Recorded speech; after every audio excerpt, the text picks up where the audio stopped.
ஆண்டவராகிய இயேசு கிறிஸ்துவின் திருப்பெயராலே உங்கள் அனைவருக்கும் அன்பான வாழ்த்துக்களை தெரிவித்துக் கொள்கின்றேன். கிமு 30ஆம் ஆண்டு புனித நகரமாகிய எருசலேம் குலுங்கிக் கொண்டிருக்கிறது. பல்லாயிரக்கணக்கான யூதர்கள் யூதேயாவில் உள்ள மேடு பள்ளமான சாலைகளில் நடந்து எருசலேம் நோக்கி சென்று கொண்டிருக்கிறார்கள். எதற்காக? பஸ்கா பண்டிகை கொண்டாடுவதற்காக சென்று கொண்டிருக்கிறார்கள். இஸ்ரவேலின் தேவனாகிய கர்த்தர் எகிப்தின் அடிமைத்தனத்திலிருந்து தங்களை விடுதலையாக்கினார் என்பதை நினைவு கூர்ந்து அந்த நிகழ்ச்சியை நினைவு கூறும் பண்டிகை தான் பஸ்கா பண்டிகை. ஆனால் எருசலேம் தெருக்கள் தோறும் ரோம படை வீரர்கள் ஆயுதங்களுடன் வலம் வந்து கொண்டிருக்கிறார்கள். அங்கு நடைபெறும் நிகழ்ச்சியை கூர்ந்து கவனிக்கின்றார்கள். ஏன்னா அவங்களுக்கு இது சட்டம் ஒரு பிரச்சனை அது அவங்களுக்கு இருக்குது. பிலாத்து அங்கே ஆண்டனியா என்கின்ற கோட்டையிலே அமர்ந்து கொண்டு பலத்த பாதுகாப்பு ஏற்பாடுகளை அவர் கவனித்து வருகிறார். ஏன் இவ்வளவு பதட்டம், நெருக்கடி? இது பண்டிகை தானே அப்படின்னு நம்ம நினைக்கலாம். ஆனால் பஸ்கா பண்டிகை என்பது சாதாரண பண்டிகை அல்ல. மாறாக இதில் அரசியல் உள்நோக்கங்களும் உண்டு. அதனால்தான் பதட்டம். என்ன அரசியல் உள்நோக்கம்? எகிப்தின் அடிமைத்தனத்திலிருந்து விடுதலை செய்த கடவுள் யெகோவா என்ற இஸ்ரவேலின் தேவனாகிய கடவுள் இன்றைக்கு நாங்கள் அடிமைப்பட்டு கிடக்கின்ற ரோமர்களிடத்திலிருந்தும் எங்களுக்கு விடுதலை தருவார் என்ற ஒரு நம்பிக்கையில் தான் இந்த யூதர்கள் இந்த பண்டிகையிலெல்லாம் ஈடுபட்டிருக்கிறார்கள். இதுதான் அவங்களுடைய உளவியல், அவங்க உணர்வு, அவங்க மனதில் இருந்த எண்ணம் எல்லாம் இதுதான். இந்த சூழ்நிலையிலே தான் பரபாஸ் அங்கே வந்து இந்த காட்சியிலே வருகிறார். எல்லாருடைய கவனத்தையும் அவர் எடுக்கிறார். யார் இந்த பரபாஸ்? எல்லா நற்செய்தி நூல்களிலுமே இந்த பரபாஸ் பெயர் குறிப்பிடப்பட்டுள்ளது. ஒரு சாதாரண குற்றவாளியா இருந்தா இந்த நற்செய்தியாளர்கள் 4 பேரும் அவரை பேரை வச்சு மனசுல வச்சிருக்க வேண்டிய அவசியம் இருந்திருக்காது. இவர் உண்மையாகவே மிகவும் குறிப்பிடப்படும்படியாக குற்ற பின்னணியில இருந்து வருகிறவர். ஆகையினால்தான் இந்த 4 நற்செய்தியாளர்களும் தங்களுடைய நற்செய்தியிலே இதை சொல்கிறார்கள். மார்க்கு தன்னுடைய நற்செய்தி நூலில் 15ஆம் அதிகாரத்தில் 7ஆம் வசனத்தில் சொல்கிற பொழுது கலகம் பண்ணி அந்த காலத்தில் கொலை செய்து அதற்காக காவல் பண்ணப்பட்டவன் என்று குறிப்பிடுகிறார். லூக்கா எழுதின நற்செய்தி நூலில் 23ஆம் அதிகாரம் 19ஆம் வசனத்தில் அந்த பரபாஸ் என்பவன் நகரத்தில் நடந்த ஒரு கலவரத்தில் நிமித்தம் கொலை பாதகம் நிமித்தமும் காவலில் வைக்கப்பட்டிருக்கிறான். அவர் ஒரு குறிப்பு சொல்றார். யோவான் மிக தெளிவாக சொல்லுவார் 18ஆம் அதிகாரம் 40ஆம் வசனத்துல, அப்பொழுது அவர்கள் எல்லாரும் இவனை அல்ல பரபாசை விடுதலை பண்ண வேண்டும் என்று மறுபடியும் சத்தம் விட்டார்கள். அந்த பரபாஸ் என்பவன் கள்ளனாக இருந்தான். யோவான் தன் நற்செய்தி நூலில் பரபாசை பற்றி குறிப்பிடும் போது லெஸ்டிஸ் என்கின்ற ஒரு கிரேக்க வார்த்தையை பயன்படுத்துகிறார். இது ரொம்ப முக்கியமான வார்த்தை. ஏன்னு கேட்டீங்கன்னா, இந்த யூதர்களுடைய வரலாற்று ஆசிரியர் ஜோசேபஸ் அவர்கள் இந்த ரோமர்களுக்கு எதிராக ஒரு தீவிரவாத கும்பல் ஒன்று இருந்தது, இயக்கம் ஒன்று இருந்தது, ஜெலட். அவர்களை பற்றி குறிப்பிடும் பொழுது இந்த வார்த்தையை தான் சொல்றார். இதிலிருந்து நாம் என்ன புரிந்து கொள்ளலாம் என்று சொன்னால், இந்த பரபாஸ் என்பவன் ஒரு தீவிரவாத இயக்கத்திலே தீவிரமாக ஈடுபட்டு இருந்தவன் என்பதை நாம் புரிந்து கொள்ளலாம். அது மாத்திரமல்ல, ரோமருடைய சட்டப்படி அவன் தண்டனைக்கு உரியவன் என்பதை நாம் தெரிந்து கொள்ளலாம். சரி, இப்பொழுது நம்ம மற்ற காரியங்களை பார்ப்பதற்கு முன்பதாக ரோமருடைய நீதித்துறையினுடைய அமைப்பு என்ன என்று நாம் புரிந்து கொள்ளலாம். ஒன்று என்னவென்று சொன்னால், ரோம பேரரசர் ஒருவருக்குத்தான் கொலை தண்டனை கொடுப்பதற்கு அதிகாரம் உள்ளவர். நீங்க பாத்தீங்கன்னா காய்பா அரண்மனையில போய் பேசுவாங்க, அண்ணா அரண்மனையில போய் விசாரணை நடக்கும். என்ன நடந்தாலும் கொலை குற்றம் செய்தவனுக்கு தீர்ப்பு ரோம பேரரசனால் தான் கொடுக்க முடியும். ஒன்று. இரண்டாவது, அப்படி அவனுக்கு மரண தண்டனை கொடுத்தால் மேல்முறையீடு கிடையாது, நோ அப்பீல். அதே மாதிரி கருணை கிடையாது, மன்னிப்பு கிடையாது, செகண்ட் சான்ஸ் எல்லாம் சொல்லுவாங்களே, அப்படி எந்த விதமான காரியமும் அவனுக்கு கிடையாது. அப்படிப்பட்ட ஒரு நீதி பரிபாலன துறையில் தான் இந்த பரபாசனுடைய வழக்கு அங்கே இருக்கிறது என்பதை நாம் மனதில் தெரிந்து கொள்ள வேண்டும். இப்பொழுது பரபாஸ் மரண தண்டனையை எதிர்நோக்கி கொட்டிலே, சிறை கொட்டிலே அவன் அடைபட்டு கிடக்கிறான். அப்பொழுதுதான் ஒரு பெரிய கூட்டம், பெரிய சத்தம் கேட்குது பிலாத்து அரண்மனையில. என்னது தெரியலே என்று விசாரிக்கின்ற பொழுதுதான் இவர் தேவதூஷணம் செய்தான், இவன் கடவுளை பரிகாசம் பண்ணினான் என்று சொல்லி பிரதான ஆசாரியர்னாலே குற்றம் சாட்டப்பட்டு இயேசுநாதர் என்ற ஒருவரை, இவனுக்கு தெரியும் இயேசுநாதரை பத்தி, ஏன்னா கடந்த 3.5 வருஷமா கலிலேயா தொடங்கி யூதேயா எருசலேம் வரைக்கும் என்ன நடந்துட்டு இருக்கிறத பத்தி ஓரளவுக்கு பரபாஸ் தெரிந்து வைத்திருக்கின்றான். அப்படிப்பட்ட இயேசுவை கைது செய்து இப்பொழுது பிலாத்தினுடைய அரண்மனைக்கு அழைத்து வரப்படுகிறார். சரி, இப்பொழுது ஒரு சின்ன வரலாற்று குறிப்பை நாம் எந்த திருமறை ஆய்வு செய்தாலும் முதல் திருமறையின் அடிப்படையில் சிந்திக்கணும். அடுத்து வரலாற்று பூர்வமாக இருக்கின்ற சான்றுகள் என்னன்னு பார்க்கணும். அதற்கு அப்புறம்தான் இறையல் ரீதியாக நாம் என்ன கருத்துக்களை நாம் ஏற்றுக்கொள்கிறோம். இப்போ இந்த பரபாஸ் என்ற பெயரை பற்றி ஒரு சின்ன குறிப்பு வருகிறது. அது என்னன்னு கேட்டீங்கன்னா, பரபாஸ் என்பதற்கு என்ன அர்த்தம் அப்படின்னு கேட்டீங்கன்னா, சன் ஆஃப் த ஃபாதர், இவன் தந்தைக்கு மகன் என்று சொல்லப்படுகிறது. வரலாற்று ஆசிரியர்கள் என்ன சொல்றான்னு கேட்டீங்கன்னா, பரபாசுடைய பெயரும் இயேசு, இயேசுநாதருடைய பெயரும் இயேசு, ஆனால் இயேசு நாசரேத்தூரான் என்கின்ற பெயர். ரெண்டு பேருக்கும் இயேசு என்கின்ற பெயர் வருவதாக சொல்லப்பட்டிருக்கிறது.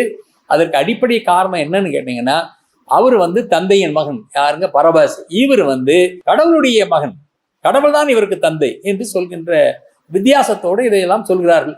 இது எப்படி இருந்தாலும் இதை குறித்து நம்ம பெரிய விவாதம் ஒன்றும் நாம் இங்கே செய்ய வேண்டிய அவசியம் இல்லை. ஏன்னா ஆனால் இப்படிப்பட்ட ஒரு கருத்து நிலவுகிறது என்பதை நாம் கருத்தில் கொள்ள வேண்டும். சரி, அடுத்தது இப்பொழுது பிலாத்து கேட்கிறார், பண்டிகை சமயத்துல உங்களுக்கு ஒருத்தரை நான் விடுதலை செய்ய வேண்டும் என்று கேட்கிறார். அதாவது ரோமருடைய அரசனுக்கு வானளாவிய அதிகாரம் உண்டு. அவர் யாரையும் விடுதலை செய்யலாம், யாருக்கும் மரண தண்டனை கொடுக்கலாம். ஆனால் பிலாத்து இந்த சந்தர்ப்பத்துல யூத மத தலைவர்களை அங்கெல்லாம் ரொம்ப டென்ஷனா இருக்குது, ரொம்ப பதட்டம்.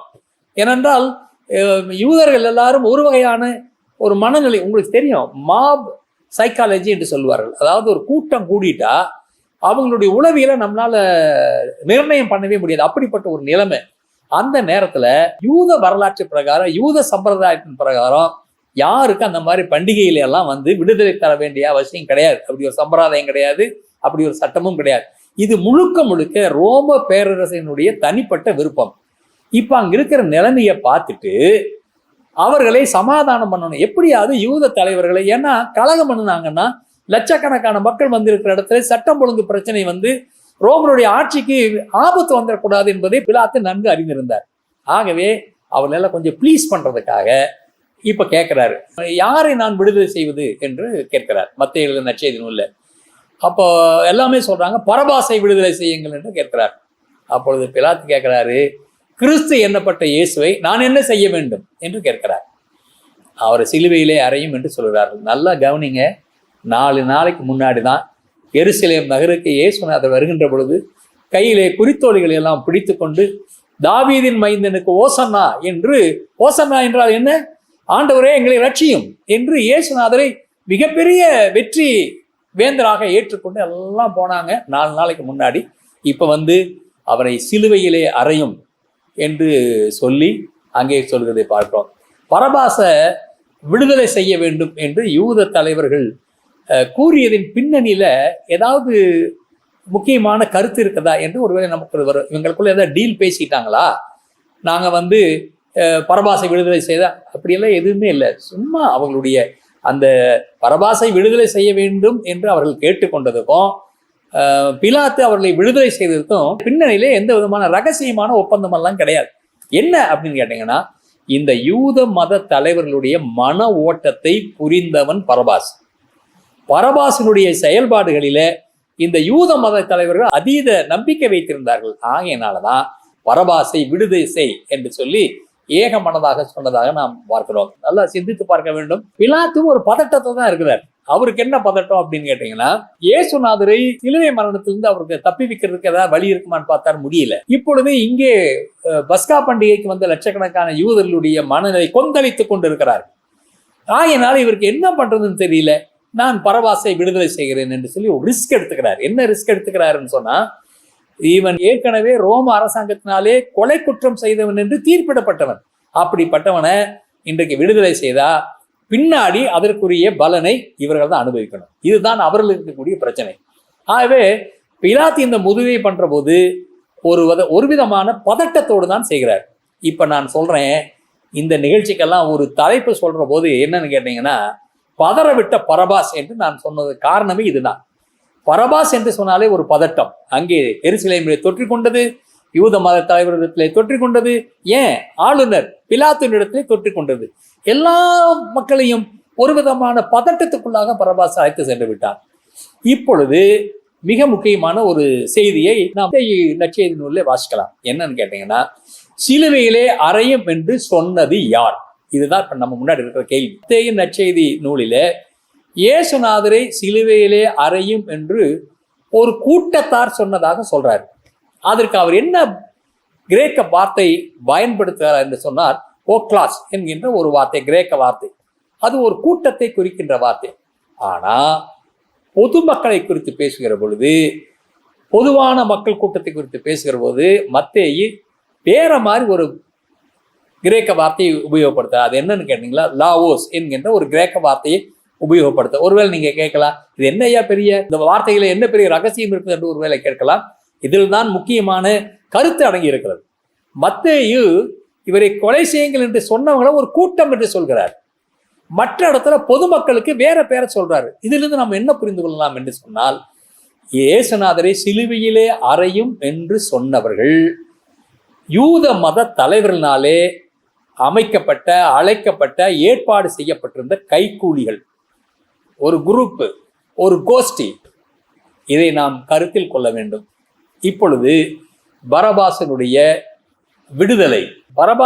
விடுதலை நமக்கு சுட்டி காட்டுகின்ற இறையியல் உண்மை என்ன என்பதை நாம் தெரிந்து கொள்ள வேண்டும். சுருக்கமா சொல்ல போனா, இந்த பரபாஸ் விடுதலை செய்தார். இயேசுநாதரை இப்பொழுது சிலுவையிலே அறைவதற்காக ஒப்பு கொடுத்து விட்டார்கள். இப்பொழுது சிலுவை மரணத்தை நிறைவேற்றப் போகிறார்கள். இந்த சம்பவத்துல நாம் இறையியல் ரீதியாக முக்கியமான உண்மையை 4 நற்செய்தியாளர்களும் நாம் தெரிந்து கொள்ள வேண்டும் என்பதற்காக எழுதியிருக்கிறார். என்ன அப்படின்னு கேட்டீங்கன்னா, முதலாவது இறையியல் உண்மை என்னன்னு கேட்டீங்கன்னா, அது சாதாரணமா நீங்க நற்செய்தி நூலில் வாசிக்கிற பொழுதே அதை நீங்கள் தெரிந்து கொள்ளலாம்.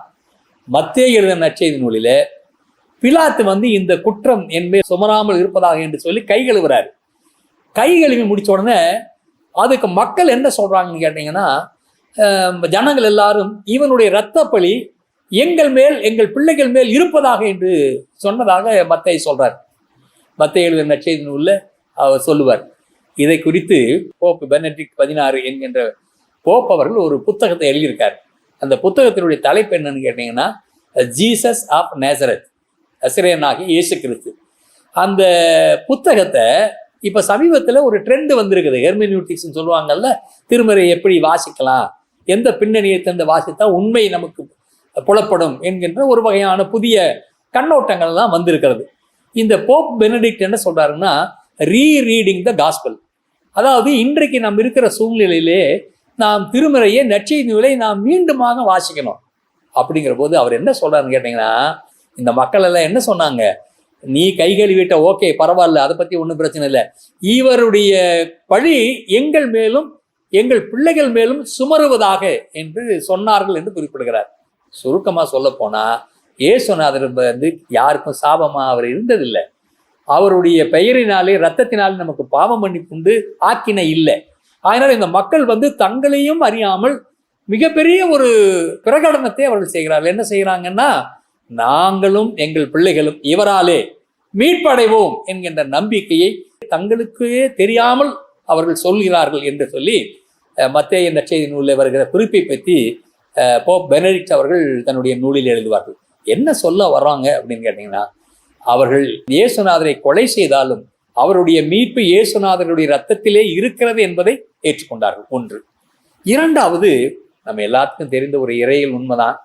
இயேசுநாதர் நாம் அடைய வேண்டிய தண்டனையை, நாம் பெற வேண்டிய தண்டனையை அவர் நமக்காக பெற்றார்.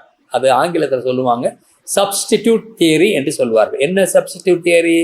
நான் அடைய வேண்டிய தண்டனையை எனக்கு பதிலாக இயேசுநாதர் என்னுடைய இடத்துல இருந்து ஏற்றுக்கொண்டார். இது ரொம்ப இறையியல் முக்கியத்துவம் வாய்ந்த ஒரு கொள்கை. இது திருமறையின் எல்லா இடத்துலையும் நீங்கள் வாசிக்கலாம். ஏன் லேவியராமத்தில் போய் நீங்கள் வாசிச்சு பாருங்க, அதையெல்லாம் விளக்கமாக சொல்வதற்கு இந்த இடம் அதற்கு போதாது.